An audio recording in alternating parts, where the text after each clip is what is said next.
As the nation continues to remember the life of former President George H.W. Bush, USA Today says he left both a liberal and conservative legacy on the Supreme Court. He nominated 2 justices, David Souter, who the article says is one of the most liberal judges ever nominated by a Republican.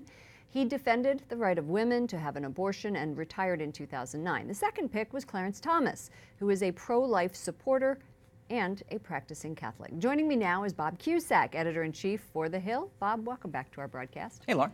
We're on the eve of this day of mourning.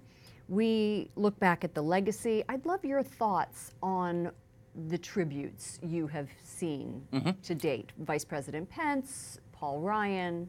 I think that Bush, I mean, it's hard to encapsulate him in just one sentence, and certainly a one-term. It's not prudent. No, it wouldn't be prudent. But I do think he was respected on both sides of the aisle. I do think it was remarkable that he and President Clinton formed this bond, this friendship. I mean, I've talked to House members who they'll never talk to the candidate they lost to or beat. I mean, there's just so much animosity there. And here they ran for president and then did some great works for charity. You know, I think generally, now he's a tough politician, and he went after Dukakis and that kind of thing. So you have to be tough to succeed in politics.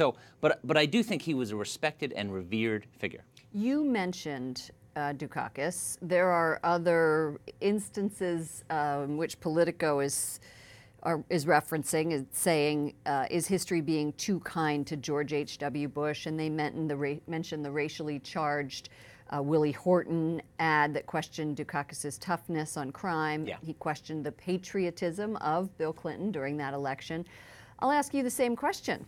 Is history being too kind to him? I think maybe yes, but I think that's a good thing. I think when we pass, I think we should remember the good things. We're human. We're going to make mistakes. We're going to say things probably that we regret. And that's why politicians are a lot more popular out of office than they are in of office. So I think it's good for humanity to say, let's remember the good things, not all the mistakes. But I think you should mention the mistakes or the things that maybe he would have taken back. That's such a good point. When Hillary Clinton was Secretary of State, after she left, her ratings were up, and went way up. She gets back into the political game and zoom, right down. That's exactly right.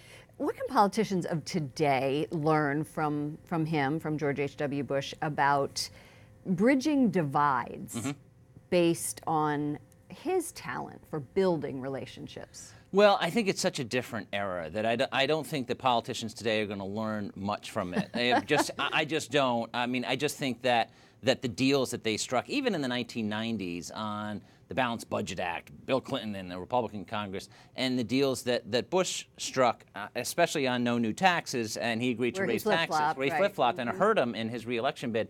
I just didn't think, I think those big deals are something of the past, and we're not going to see them, at least in the immediate future. His service tomorrow is going to bring together current presidents, his predecessor. We talk about the new civility in Washington. Could there be a new civility in Washington?